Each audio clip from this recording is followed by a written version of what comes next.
अरे क्या कर रहे हो उस्ताद? अरे उस्ताद क्या कर रहे हो? आराम से चलो, नहीं तो साइड में लगाओ, चाय पीते हैं। अरे चुप रहना, तू क्यों चिंता करता है? अरे मेरी चार आंखें, बैठा रहे।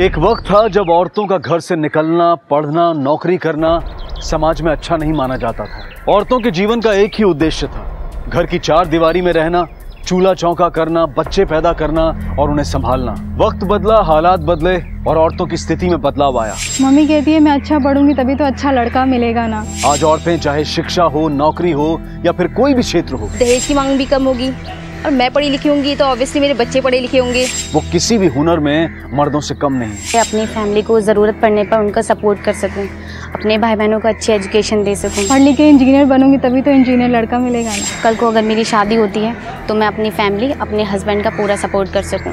लेकिन आज भी हमारे देश के कई हिस्सों में लड़कियां या तो शिक्षा से दूर हैं या फिर उनकी शिक्षा एक अच्छा वर और घर पाने का जरिया मात्र है। आखिर क्यों? हमारी आज की कहानी एक लड़की कोयल की है जो ऐसे ही माहौल में एक बेहतर जिंदगी जीना चाहती थी।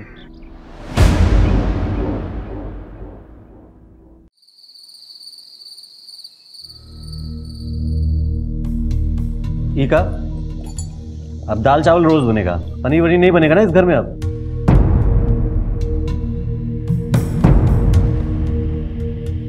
रोटी में भी घी नहीं लगाया।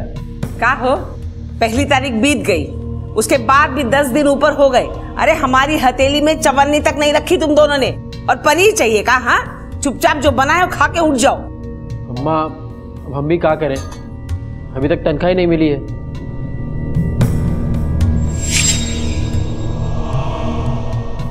और हम भी कोशिश कर रहे हैं अम्मा, काम मिल जाएगा 2-3 दिन में। आप तो हर रोज सुना देती हैं। अम्मा एक बात कहें? हाँ। हमें कल 5,000 रुपए चाहिए, मिल सकते हैं का? ये लो। अब इनको इतने पैसे कहाँ चाहिए?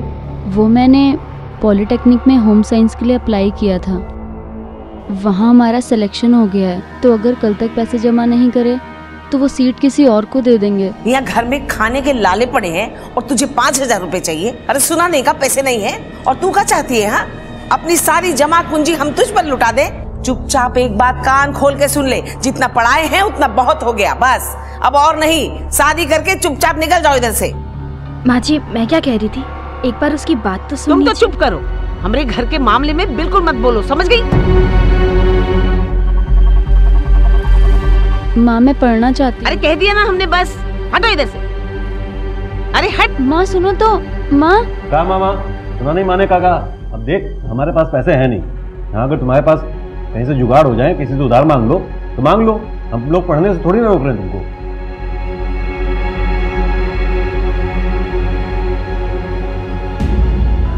हम तुमको समझाए थे ना, अनु को पैसा मत देना, पर तुम हमारी बात नहीं मानी, उसको पैसा दे दी। तो अच्छा ही है ना, उसमें गलत क्या है? अरे गलत क्या है? अरे अम्मा जी जो कह देती है वो घर में होता है, तुमको नहीं।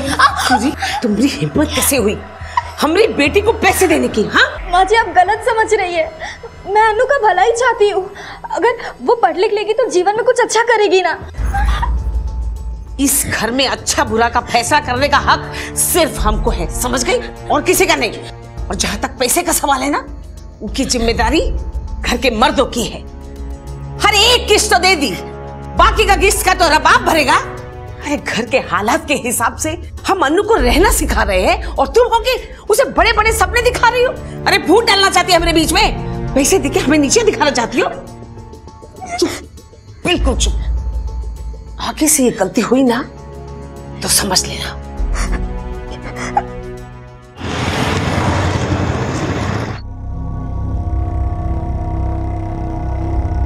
नमस्ते जी। आइए आइए मिश्रा जी, अच्छा हुआ आप आ गए। जरा संभालिए अपनी बेटियों को, उपद्रव मचा के रखा हुआ है घर में। लेकिन हुआ क्या है? अरे हमसे क्या पूछते हो, देख लो ना जाके। हमें तो समझ नहीं आता मिश्राइन ने क्या खा के आपकी बेटियों को पैदा किया था।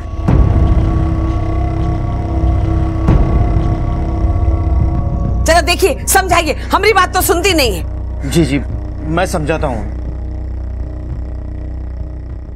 कोयल बेटा, जिस बात से परिवार परेशान हो वो नहीं करना चाहिए। पापा, आप मुझे एक बात बताइए। आपने हमें पढ़ाया लिखाया, आपने हमें इस काबिल बनाया ताकि हमारी फैमिली को ज़रूरत पड़ने पर हम उन्हें सपोर्ट कर सके, है ना? मैं वही कर रही हूँ जो आपने मुझे सिखाया है। घर में 2 पैसों की सेविंग्स नहीं है। पापा, मैं बस इतना चाहती हूँ कि सबको एक बेहतर जीवन मिले। कोयल बेटा, तुम्हें जो करना है करो, पर परिवार को साथ में लेके चल। जड़ों के बिना पेड़ का कोई वजूद नहीं होता बेटा। जी पापा, बस आप मुझ पर विश्वास रखिए। आज सब थोड़ा नाराज है, पर कल जब पैसे आ जाएंगे तब सब मान जाएंगे, सब कुछ ठीक हो जाएगा। पापा, वो पार्लर शुरू करने के लिए आपने जो मुझे गहने दिए थे ना, वो मुझे गिरवी रखने पड़ेंगे। आई एम सॉरी पापा। कोयल बेटा, तुम मेरी कोहिनूर हो, मुझे तुम में चमक दिखनी चाहिए। अलका बेटा, इसका ख्याल रखना। जी पापा।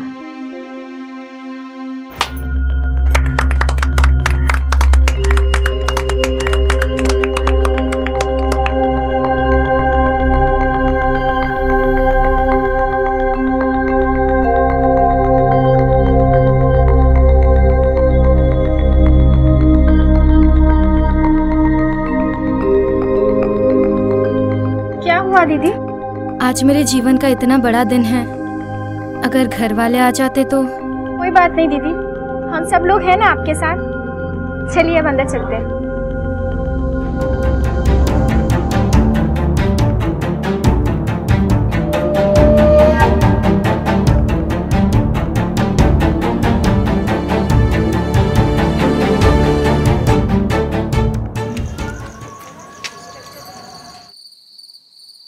अच्छा दीदी, वो कल फेशियल के लिए आने वाली है। हाँ, वो कल तुम मैनेज कर लो। कल पार्लर तुम खोलना, क्योंकि कल मुझे ब्राइडल के लिए जाना है। अच्छा दीदी, ठीक है।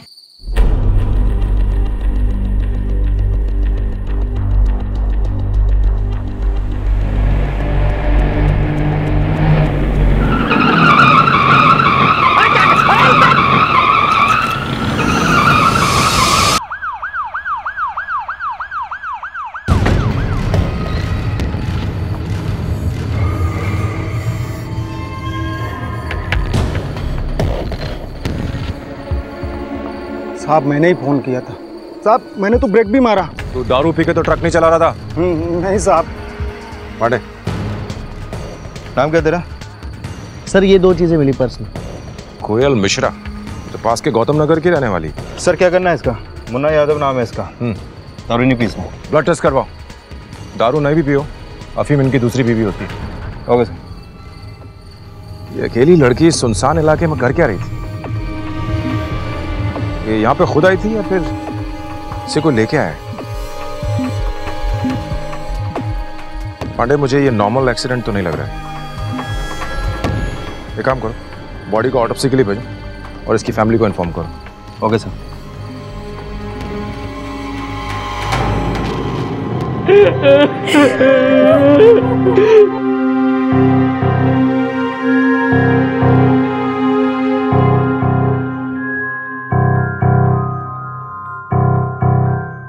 मुझे पता नहीं था कि दुनिया की तंग नजरें मेरी बेटी कोयल को मार देगी। मैंने तो सिर्फ उसे जीना सिखाया था। पापा, आपने हमें पढ़ाया लिखाया, इस काबिल बनाया ताकि हमारी फैमिली को जरूरत पड़ने पर हम उन्हें सपोर्ट कर सके। कोयल बेटा, तुम्हें जो करना है करो, पर परिवार को साथ में लेके चलो।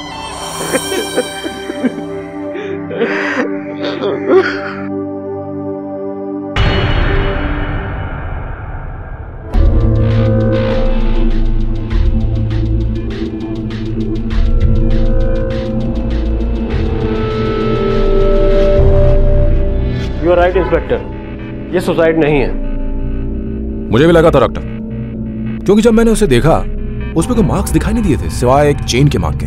बिल्कुल, पहले उसका गला घोटा गया है और फिर उसे रोड पे फेंका गया है। और गला घोटने में ना कोई रस्सी का यूज हुआ है और ना हाथ का, किसी फ्लैट चीज से इसका गला दबाया गया। प्रेशर इतना हैवी था कि गले की पूरी हड्डियां टूट गई। एक सेकेंड, ये देखिए, ट्रक उसके पूरे बदन के ऊपर से गुजर गया पर उतना खून नहीं निकला जितना एक्सीडेंट में निकलना चाहिए। इसकी सिर्फ एक वजह हो सकती है कि मौत काफी पहले हो चुकी थी। एक्सीडेंट हुआ करीब 1 बजे पर 9 साढ़े 9 तक ये मर चुकी थी। एक बात और इंस्पेक्टर, कुछ मार्क्स और भी मिले हैं जिसे लगता है कि पहले इसका गला दबाया गया है फिर गले से चेन खींची गई। May be robbery. पांडे, इस लड़की के पर्स में पैसे नहीं मिले ना? नहीं सर। अगर रॉबर्ट चाहता तो ये पैसे और चेन तो वो चाकू की नोक पर उसे धमका कर भी ले सकता था। उसे मर्डर करने का रिस्क उठाने की क्या जरूरत थी? नहीं पांडे, ना तो ये सुसाइड है और ना ही robbery. This is a cold blooded murder. किसी ने इस लड़की का मर्डर किया और उसे उठाकर सड़क पर फेंक दिया ताकि मर्डर एक एक्सीडेंट लगे। पर कौन कर सकता है ये? बापूजी ने हम दोनों बहनों की शादी एक ही घर में की ताकि जरूरत के वक्त हम एक दूसरे के काम आ सके। यही सोचकर हम दोनों ससुराल आए थे। हमारे बापूजी ने हम दोनों बेटियों को बेटों जैसा पाला था और कोयल तो हमारे घर की नाक थी। उसकी सोच हमेशा से आगे रही। नंदू, इसे अंदर ले जा।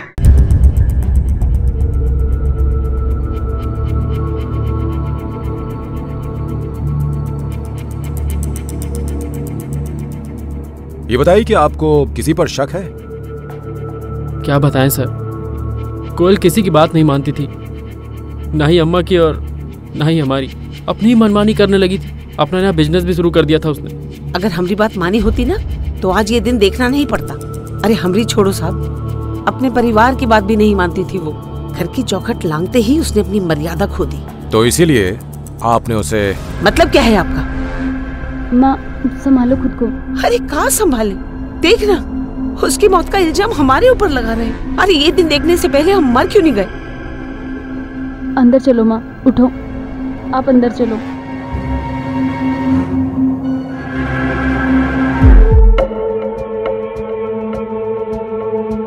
हरीश, ये बताइए कि आपने अपनी पत्नी को आखिरी बार कब देखा था? सर, मैं तो सुबह ऑफिस निकल गया था, उसके बाद ही वो घर से गई थी और फिर घर लौटी नहीं। वो घर नहीं लौटी तो आपने उसे ढूंढने की कोशिश नहीं की? सर, उसके आने का कोई फिक्स टाइम नहीं था। किसी शादी वादी में चली जाती थी तो काफी देर रात घर आती थी। कभी कभी तो सुबह के 4 बज जाते थे। इसी वजह से सब लोग उसके बारे में उल्टा सीधा बोलने लगे थे। आपको भी उस पर शक था? नहीं सर, चाहे कोई कुछ भी कहे, पर वो ऐसी औरत नहीं थी। ठीक है, हमें कुछ इन्फॉर्मेशन मिलेगी, हम आपको बताएंगे। पांडे, कोयल के पति हरीश के मुताबिक कोयल की लाइफ में सब कुछ ठीक था, लेकिन मुझे यहाँ कुछ मिसिंग लग रहा है। ये लोग जरूर कुछ न कुछ छुपा रहे हैं। हरीश ने बताया कि कोयल पार्लर गई थी और उसके बाद घर नहीं लौटी। तो कहाँ गई?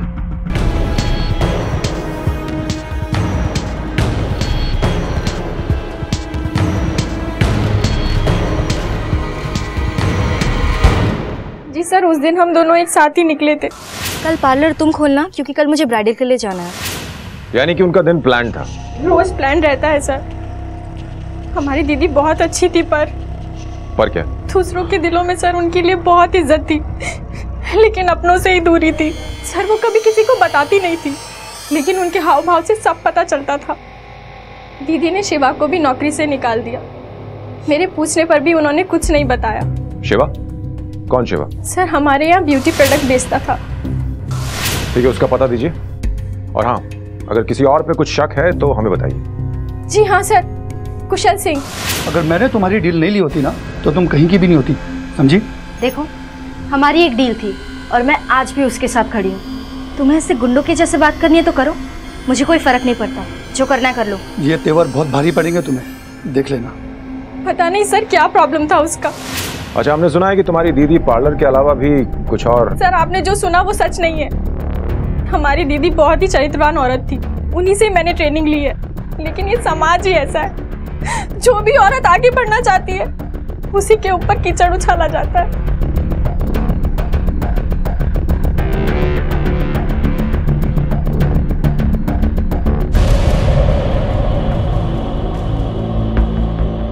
तुम्हारी दीदी कल ये ज्वेलरी पहन के गई थी? जी सर। पांडे, एक काम करो, इस फोटो की कॉपीज निकालो और सब ज्वेलर्स में बांट दो और चेक करो कि वहां कोई इसे बेचने तो नहीं है। और हाँ, ये सीसीटीवी की फुटेज निकालो और इस कुशल सिंह को उठा के लाओ। साहब, मैंने कुछ भी नहीं किया साहब। सीसीटीवी फुटेज है हमारे पास, साफ दिखाई दे रहा है तू उसे झगड़ रहा है। मैं तो सिर्फ उसे डराने के लिए। डराने के लिए? क्यों? साहब सब बता दो साहब। दरअसल वो दुकान में मैं काफी दिनों से बेचने की कोशिश कर रहा था, लेकिन कोई उसे खरीदने के लिए आता ही नहीं था। फिर एक दिन कोयल मेरे पास आई। देखिए, मेरे पास एक प्लान है। मुझे आपकी जो खाली दुकान है ना, वहाँ पे एक ब्यूटी पार्लर खोलना है और यहाँ आसपास में कहीं ब्यूटी पार्लर है भी नहीं। और किराया देने की जगह पे मैं आपको मेरे बिजनेस का 20% का पार्टनर बना देती हूँ। इससे जब बिजनेस बढ़ेगा तब आपके पैसे भी बढ़ जाएंगे। उसके बाद क्या हुआ? फिर उसका धंधा निकल पड़ा। 1 मिनट के लिए भी उसका पार्लर खाली नहीं रहता था। तो तेरे पेट में आग लग गई? नहीं साहब, मैं तो सिर्फ उसे ये कहने के लिए कहा था कि तुम इतना कमा लेती हो, मेरा मार्जिन भी 30% कर दो। लेकिन उसने मना कर दिया। यानी तूने उस लड़की को धमकी दी, वो फिर भी नहीं मानी, तो तूने उसके खिलाफ अफवाहें फैलाना शुरू कर दी? नहीं सर, ऐसा कुछ भी नहीं है। उसका बुरा करने में मेरा ही नुकसान था। अगर उसे मार देता, जो 20% मिल रहा था वो भी नहीं मिलता। क्यों? उसके मरने के बाद पूरा पार्लर तेरे नाम होता ना? नहीं साहब, पढ़ी लिखी औरत थी, पहले से सारा पेपर वर्क कर रखा था। जमीन मेरे नाम पे और बिजनेस उसके नाम पे। 80% उसका और 20% मेरा। अगर उसे कुछ भी हो जाता तो उसका सारा हिस्सा उसकी बहन अलका के नाम पे चले जाता। मेरा तो उसका जिंदा रहने में ही फायदा था।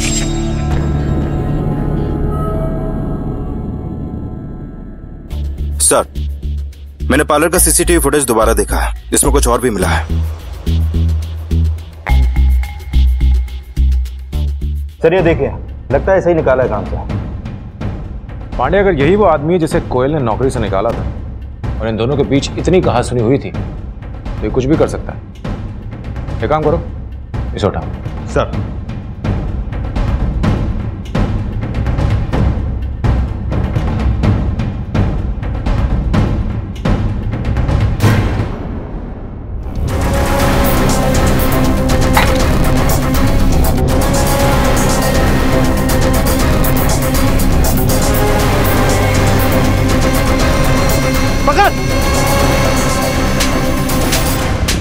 सुन, जो हमें भगाता है ना, उसे हम भागने के काबिल नहीं छोड़ते, समझ जा। चल।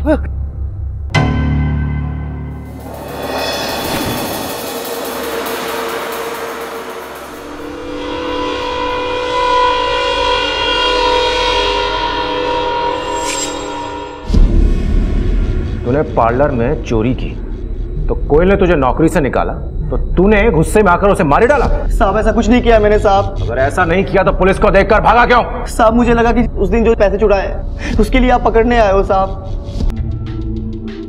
इसका मतलब पैसे चुराने के लिए तुझे नौकरी से निकाला गया था? साहब, वो भड़क गई थी मुझ पे साहब। भड़क गई थी? क्यों? मेरी गर्लफ्रेंड की वजह से साहब। वो साहब मेरा अनु के साथ चल रहा था। मैडम को ये पसंद नहीं था।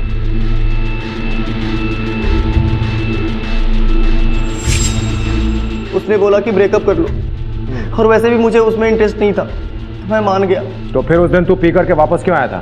साहब, उस दिन चढ़ी थी और गुस्सा भी था कि मुझे काम से निकाला गया है, इसलिए मैं वहाँ आया था।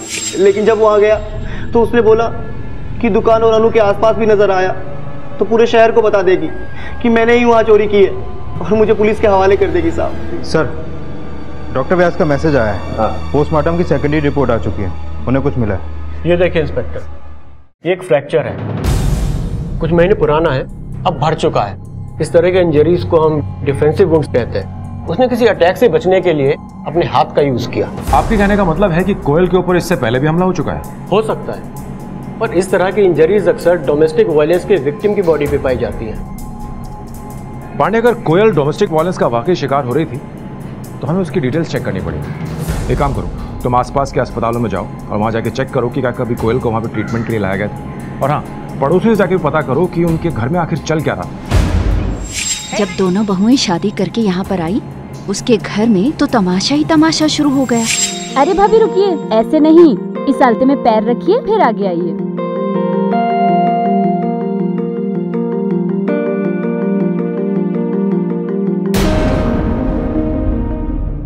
संभल के। अरे अभी तो पहला कदम रखा है तुमने घर में और अभी से फिसल गई। देखो, ये गृहस्थी संभालनी है तुम्हें, ऐसे लड़खड़ाते हुए कदमों से नहीं संभलेगी, समझ गई? और एक बात और सुन लो, आज से तुम दोनों इस घर में देवरानी जेठानी हो, समझ गई? बहनें नहीं हो। अपने पतियों का ख्याल रखना, ये नहीं कि एक दूसरे का ख्याल रखती रहो। चलो अंदर। अब हमारी बहू तो हाथ से निकली जा रही है। माँ जी मिठाई खाइए, आज पार्लर को पूरा 1 महीना हो गया और आपके आशीर्वाद से बहुत ही अच्छा चल रहा है। अरे क्या जताना चाहती है? हाँ, हमारे बेटे निठल्ले हैं और तू बहुत सियानी है। हे नंदू, देख, हमारे घर की इज्जत लुटाकर मिठाई लाइए खिला दे। अरे देख क्या रहा है, फेंक इसे बाहर। इतने बुरे दिन नहीं आए हमारे कि बहुओं की कमाई की मिठाई खाए। अब जा, खड़ी गया इधर।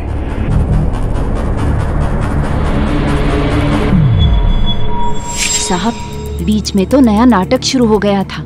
फूलमती को गुस्सा आ रहा था कि कोयल का अन्नू के ऊपर गलत असर पड़ रहा है। बार बार कहती थी कि वो उसकी बेटी को बिगाड़ रही है। साहब, कोयल ने ब्यूटी पार्लर क्या खोला, उसके तो परेशानियों के रास्ते ही खुल गए। फूलमती जी को नंदू के जुए के पैसे से कोई आपत्ति नहीं थी, लेकिन कोयल की मेहनत की कमाई से उसे उल्टी हो जाती थी। सब पड़ोसियों के माने तो ये घर जितना साफ सुथरा दिखता है उतना है नहीं। रिश्तों में काफी दुर्गंध फैली है सब। बिल्कुल। अच्छा, तुमने बताया था ना कि इस नंदू को जुए की आदत है। इस जुए की लत ने हस्तिनापुर में तो महाभारत करवाया था। अब इस नंदू ने यहाँ क्या करवाया है, हमें ये देखना पड़ेगा। मैंने क्रॉस चेक किया तो पता चला कि नंदू रोज जुए में 500 से 1000 रुपए तक हारता है। काफी कर्जा है उस पर। सर यहाँ के लोकल हॉस्पिटल से कोयल के कुछ रिकॉर्ड्स मिले हैं।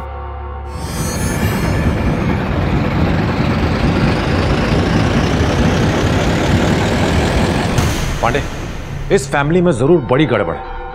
एक काम करो, सबको बुलाओ, सबसे पूछताछ करते हैं। एक लड़की जो अपने परिवार के लिए जीती थी, उन्हें तंगियों और मुश्किलों से बाहर निकालना चाहती थी, एक बेहतर कल देना चाहती थी। पहले उसकी मौत और अब उसके साथ डोमेस्टिक वायलेंस यानी कि घरेलू हिंसा की बात ने पुलिस को हैरान कर दिया। लेकिन अब भी पुलिस के सामने कई चुनौतियां थी, कई सवाल थे और पुलिस पूरी ताकत के साथ जुटी थी इस जुर्म की जड़ें तलाशने में। हरीश, जब हमने तुमसे पहली बार पूछा था तो तुमने बताया था कि तुम्हारी फैमिली में सब कुछ ठीक ठाक है, पर तुम्हारी माँ तो कोयल से नाराज थी। वो चाहती थी ना कि तुम्हारा और कोयल का बच्चा हो। तो फिर ये अबॉर्शन क्यों करवाया? बच्चे को लेकर कोई शक था? देखो हरीश, चुप रहने से काम नहीं चलेगा। हम लोग अच्छी तरह जानते हैं कि तुम और तुम्हारा परिवार मिलकर कोयल को पीटते भी थे। हाँ साहब, एक बार गुस्से में आके मैंने उसको मारा था। साहब, मैं बच्चा चाहता था अपनी माँ को खुश देखने के लिए, पर वो हमारी बात मान ही नहीं रही थी। इसी बात पे हम दोनों की लड़ाई हुई और उसका हाथ टूट गया। लेकिन ये अबॉर्शन क्यों करवाया? नहीं साहब, कोयल का अबॉर्शन कभी नहीं हुआ था। अबॉर्शन नहीं हुआ था? तो फिर किसका अबॉर्शन हुआ था?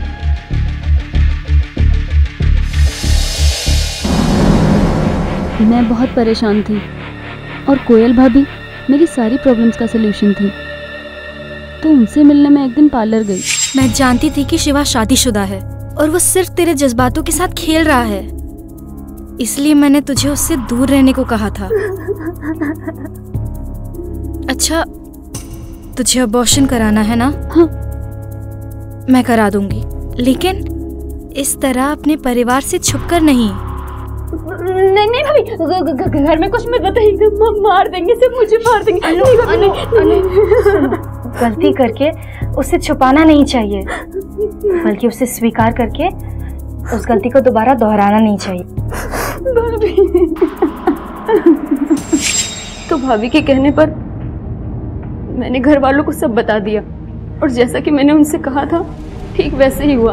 बोले थे ना हम तुमको, बिगाड़ के रख दिया हमारी छोरी को। अरे पहले उनको भर्ती करा दिया पॉलिटेक्निक में, फिर चटक पटक वाली चीजें ला के दे दी। क्या समझा था? हाँ, हमें पता नहीं चलेगा। इससे पहले कि इस घर में कुछ बवाल हो जाए, कुछ ना कुछ करना होगा। ए लड़की, एक बात कान खोल के सुन ले, इस घर के बाहर एक कदम भी अकेले नहीं रखना जब तक तेरी शादी नहीं हो जाती। और तू भी सुन ले, ये सब कुछ तेरा करा धरा है, तू लेके आई ना, अब तुझे ही ठीक करना होगा। हमारी बेटी के ऊपर एक दाग नहीं लगना चाहिए, समझ गई? आप चिंता मत कीजिए माँ जी, मैं अनु का अबॉर्शन अपने नाम से करा लूँ, किसी को कुछ पता नहीं चलेगा।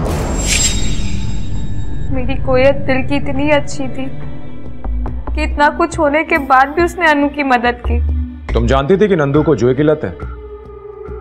कैसे नहीं पता होगा सर, मुझसे ही तो पैसे लेकर वो जुए में उड़ाते थे। कोयल हर हफ्ते 1000-500 रुपए करके मुझे सेविंग के लिए देती थी। और नंदू आपसे वो पैसे ले लिया करता? नहीं देती तो क्या करती, वो मुझे मारता था। औरत पे हाथ उठाना मर्दांगी नहीं होती है। तो अपने काम से काम रख, मेरी बीवी है, मैं चाहे जो भी करूं। आप पैसे नहीं मानेंगे, अभी पुलिस में कंप्लेंट करती हूँ। हाँ तो जाना। इन्होंने ना मंगल से पैसे उधार लिया था और मंगल इनको धमका के गया। अगर इन्होंने पैसे नहीं लौटाए वो इन्हें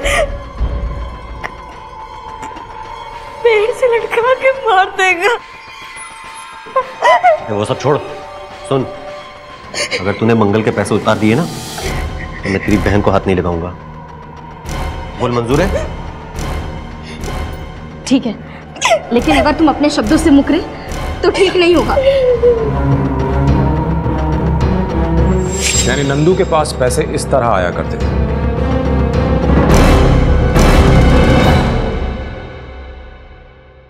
सर, मैंने मंगल से पता किया, नंदू को वाकई में मंगल को 60,000 रुपए चुकाने हैं, जो कि उसे पार्लर का सामान बेचने के बाद बड़ी आसानी से मिल सकते हैं। पांडे, कोयल की मौत से अलका के बाद अगर सबसे ज्यादा फायदा किसी को है तो वो है नंदू। सर एक आदमी पकड़ा गया है जो कोयल के चोरी किए गहने बेच रहा था।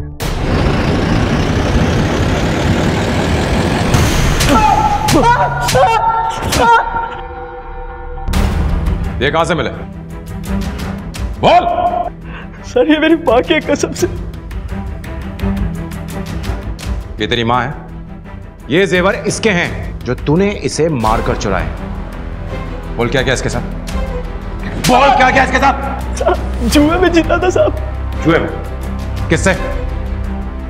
किससे? नंदू मिश्रा।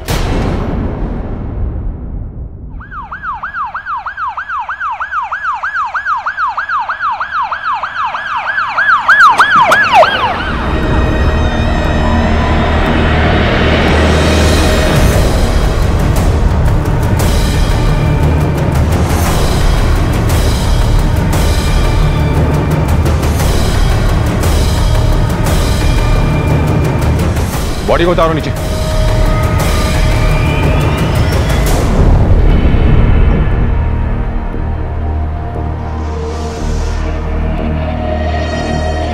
सर, अलका ने बताया था कि मंगल ने इसे पेड़ पे टांग के मारने की धमकी दी थी। बॉडी को पोस्टमार्टम के लिए लेके जाओ। क्यों रे मंगल, नंदू को तू नहीं मारा ना? आपको क्या लगता है साहब, मैंने नंदू को मारा पेड़ से टांग कर? धमकी तो तूने ऐसी दी थी। कभी किसी को पेड़ से लटका कर देखे हैं? बहुत मेहनत लगती है। नंदू को तूने धमकी दी थी कि नहीं? साहब, आपकी ये चीज मैंने ली, अब आप इससे वापस मांगेंगे तो ये कोई धमकी है? मेरा पैसा था, मैंने मांगा, बस। अब नंदू को कौन पेड़ पर टांगा, कौन लटकाया, कौन पहुंचाया, मुझे नहीं मालूम। वैसे साहब, जिस दिन मैं किसी को लटकाने के लिए सोच लिया ना, 10 साल तक पता नहीं चलेगा कि आदमी मर गया।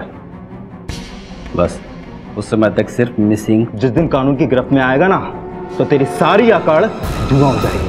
अभी दफा आउट। जय श्री राम।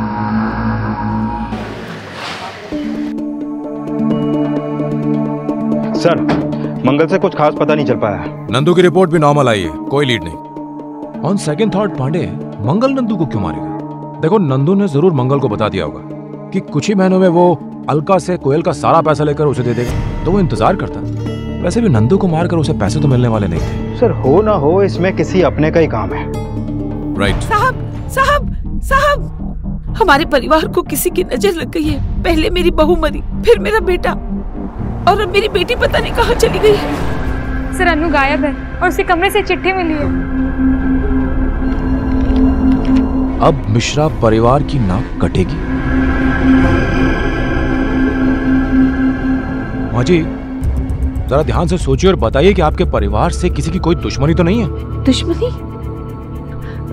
नहीं साहब, ऐसा तो कुछ भी नहीं है। चेतन, तुम इनके साथ जाओ और साथ ही रहना लगातार।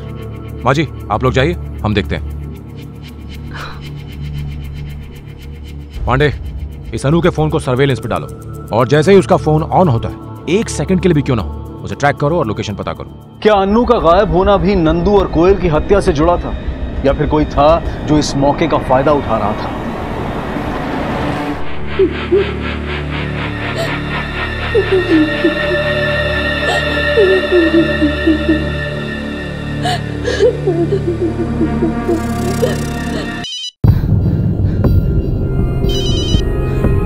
हाँ बोलो। साहब, फूलमती के पास अनु का फोन आया था। साहब, बात पूरी हो पाती उससे पहले फोन कट हो गया। एक काम करो, उसका लोकेशन तुरंत ट्रैक करो और बताओ। जी साहब।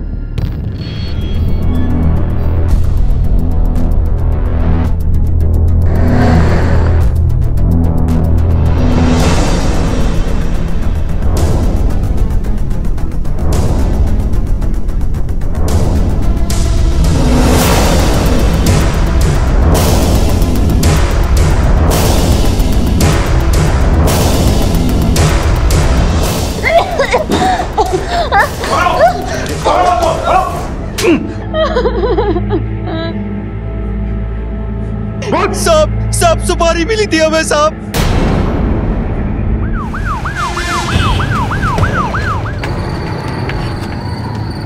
रुको। अरे क्या रुको। हुआ? क्या हुआ भाभी? मेरी तबीयत। क्या हुआ भाभी? क्या हुआ आपको? भाभी, आप ठीक तो हैं? क्या हुआ?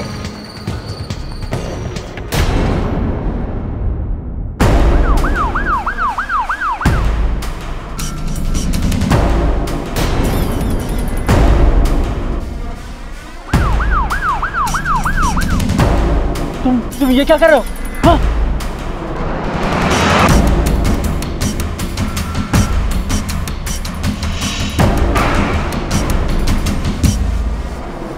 सर, ये मुझे मारने की कोशिश कर रहा है।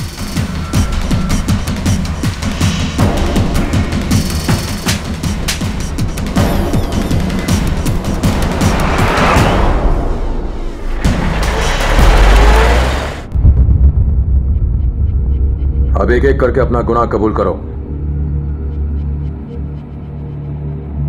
मेरी बहन को मारने वाला राक्षस घर पे ही था, और मैं इतनी बड़ी बेवकूफ कभी कुछ समझ ही नहीं पाई। पैसा कैसे हो जाएंगे आपके? अरे बीवी हमारी मरी, आपको कैसे पूरे पैसे मिल जाएंगे? हम बता रहे हैं, हम भी उतना ही जोखिम उठाए जितना आप उठाए हो। अब कौन कितना जोखिम उठाया है ना, इसका फैसला हम बाद में करेंगे।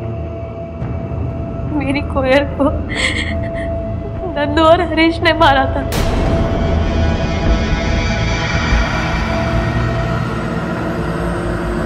अरे एक बार तो सोचा होता अपने हाथ गंदे करने से पहले। कानून के दरवाजे पर दस्तक तो दी होती। मैं पुलिस की मदद लेना चाहती थी, पर दोनों भाइयों को वकील से बात करते हुए सुना। मैं इस केस को ऐसे घुमाऊंगा कि तुम दोनों को जेल ना जाना पड़े। चाचा जी, हमने मर्डर किया है। अरे तो क्या हुआ? मैं इस मर्डर को एक्सीडेंट में बदल दूंगा। कोई गवाह आ गया तो? अरे गवाह ववाह की छोड़ो, मुझ पर छोड़ो ना। मुझे कुछ समझ में नहीं आ रहा था कि मैं क्या करूं, इसलिए मैंने सूरज को फोन किया और उसने बताया कि मंगल अभी थोड़ी देर पहले नंदू को धमकी देकर गया है। फिर हमने सोचा कि अगर मैं नंदू को वैसे ही मार दूं तो किसी को उन पर शक नहीं होगा। लेकिन अनु क्यों? उसने तो कुछ नहीं बिगाड़ा था तुम्हारा। कुछ नहीं बिगाड़ा था सर, अनु ने ही सारी अफवाहें फैलाई थी। कोयल दीदी ने उसके लिए क्या कुछ नहीं किया और उसके बदले उसे क्या मिला? धोखा, बदनामी, विश्वासघात। अनु के अबॉर्शन के लिए कोयल ने अपनी परवाह तक नहीं की, लेकिन जब माई ने उसका घर से निकलना बंद करवा दिया, आज के बाद इस घर के बाहर एक कदम भी मत रखना अकेले, तो उसने उसका जिम्मेदार कोयल को ठहराया और उसके चरित्र पे गलत इल्जाम लगाए, उसके बारे में गलत अफवाहें फैलाई। अब देखो मैं आपका कैसे तमाशा बनाती हूँ, हर आदमी के साथ आपको जोड़ूंगी। और मुझसे ये चीज बर्दाश्त नहीं हुई, इसीलिए मैंने अनु को भी उठवा लिया। जितना बदनाम उसने निर्दोष कोयल दीदी को किया था ना, उसकी भयानक सजा हम उसे देना चाहते थे। अगर तुम दोनों भाइयों ने इस अपराध की शुरुआत नहीं की होती तो आज इतनी सारी जिंदगियां खत्म नहीं होती। कोयल को कैसे मारा? हम दोनों भाइयों ने सोच लिया था कि इस पाप की जड़ को खत्म करना है। उस रात ब्यूटी पार्लर के बाहर रास्ते पे हम दोनों घात लगा के उसका इंतजार कर रहे थे। हमें समझ में नहीं आ रहा था कि हम लाश का क्या करें, इसलिए उसकी लाश हाईवे पे फेंक दी ताकि लोगों को लगे कि एक्सीडेंट हुआ है।